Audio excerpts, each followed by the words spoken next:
Hey, what's going on, guys? Double 18 Set Shadow here. Big announcement that happened a few days ago, and I posted something in my community forum because it's just that big. Bushiroad is giving us a new set of promos, tournament pack promos for set 11.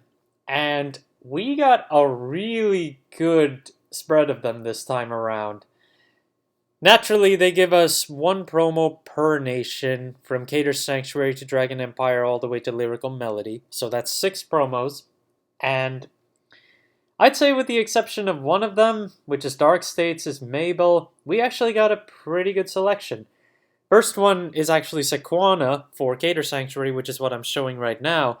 We also got Megalo along with Claudine, which are boss units, more generic boss units for Dragon Empire and Stoichia.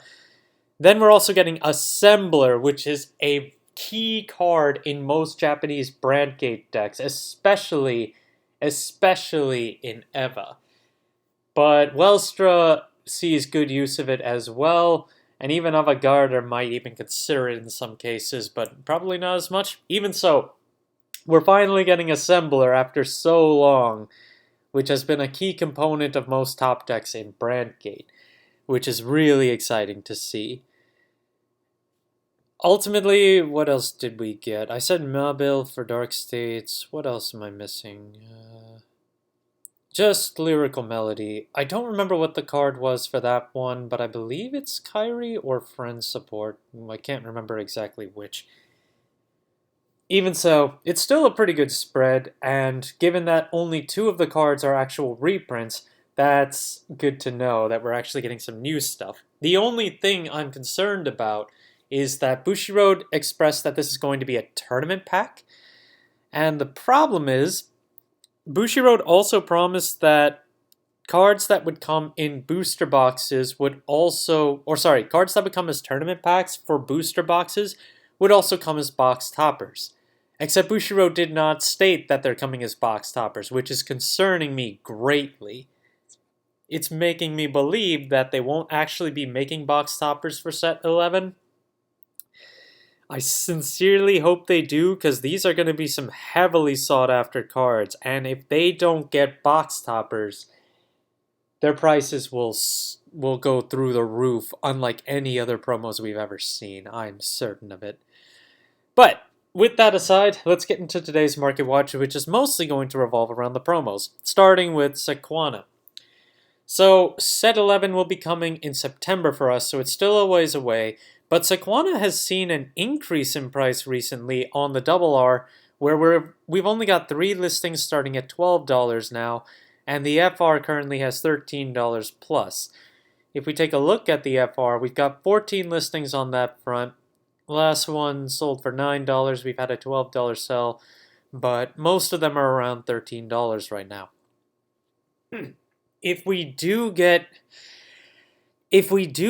box toppers, it's very likely that the Double R will end up going down in value pretty significantly. It just becomes a matter of the tournament pack promo full art versus the FR coming out of set 7 then. So there'll probably be a juggle around in price between these depending on what we actually get. So just be sure to pay attention to that.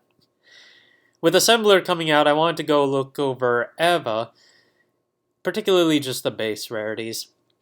But we're looking at $15 sells more recently, and most listings are at $15. Then we have $18. So ultimately, Eva is still sitting under $20 right now for its grade 3. And as soon as set 11 comes out, we've also got Poison Eva, which will be its alternate grade 3 coming soon too. How players intend to play it from there, we'll have to see.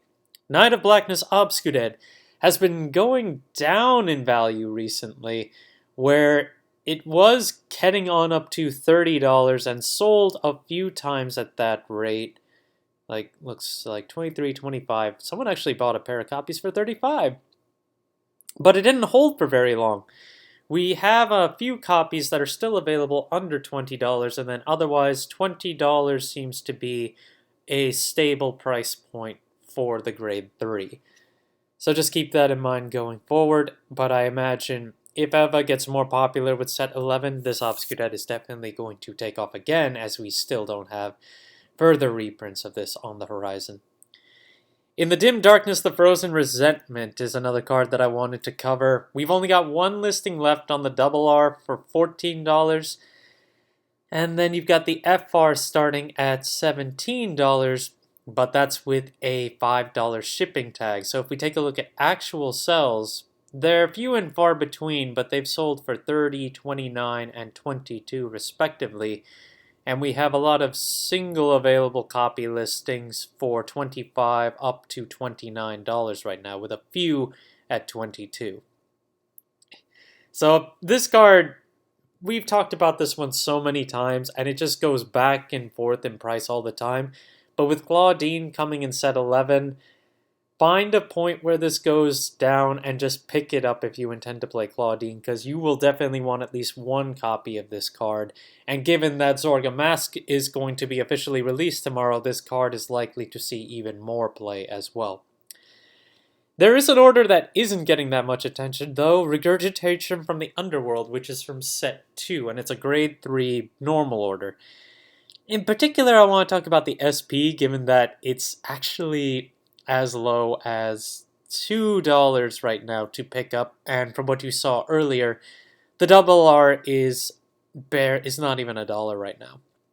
But I would anticipate that this card might see a bit of a price bump, given that Claudine has now been announced. The way Claudine works is a combination of plant token support and singular order support. So basically, for every different order that you've got in your drop zone, Claudine gets some additional benefits, which is why you'll probably be playing a lot of different orders if you intend to play the deck along with plant token support. So pay attention to both different types of orders for Stoichia along with different plant token support. But the SP is pretty cheap right now for that. Find Drink of Abolishment for Sins, which is from set 4. This one's a rare and a holofoil.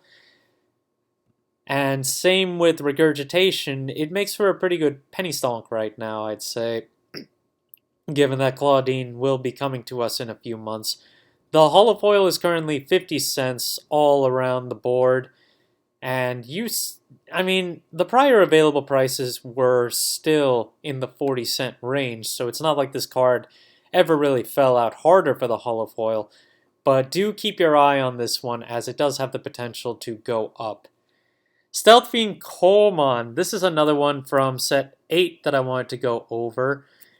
With Megalo coming out, this card may see a bit of a price bump as well, which makes for a decent penny stonk, which it's actually been going up over the last few months regardless. It's been under $1 in terms of its market price, but has been creeping upward past the $1 mark for that market price, and is now available for $2 on average. So definitely keep an eye out for this one. It's still cheap enough to the point where picking up the FRs is still not bad. And then, of course, you've got Forktail. Now, it looks like we have $9 listings just from the singular listing down here that's $9 and only has one copy. But then when you start to look at all the other listings, you see that the card is actually $15 in terms of selling price. But in terms of actual sales, we look at it, we see $11, $12, a number of $9 sales.